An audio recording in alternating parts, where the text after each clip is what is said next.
Crime free సిటీగా మార్చేందుకు పోలీసులు ప్రయత్నిస్తున్నారు. ఇందులో భాగంగా CVIRMS పోర్టల్ను తీసుకొచ్చామని తిరుపతి ఎస్పీ హర్షవర్ధన్ రాజు తెలిపారు.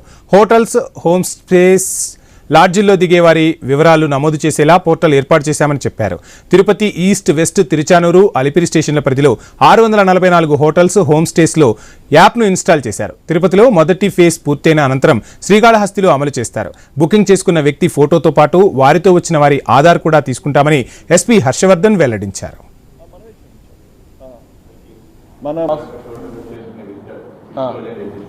పోలీస్ స్టేషన్, ఆ మెంబర్ టైప్ ఏంటి, వాళ్ళ రిజిస్ట్రీ ఫుటేజ్,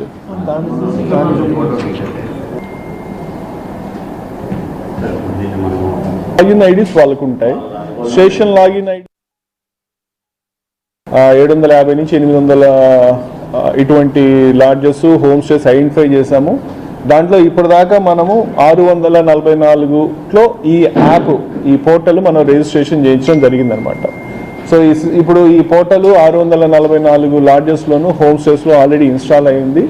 ఇంకా ఈ రోజు నుంచి అఫీషియల్గా దీన్ని మనము లాంచ్ చేస్తున్నాం కాబట్టి ఈ రోజు నుంచి ఎవరైతే రిజిస్టర్ చేశారో ఈ 644 మంది వాళ్ళు ఖచ్చితంగా వాళ్ళ హోటల్స్ కానీ వాళ్ళ ప్లేసెస్కి వచ్చేటటువంటి విజిటర్స్ ఇన్ఫర్మేషన్ కంపల్సరీగా వాళ్ళు దాంట్లో అప్లోడ్ చేయాల్సి ఉంటుంది.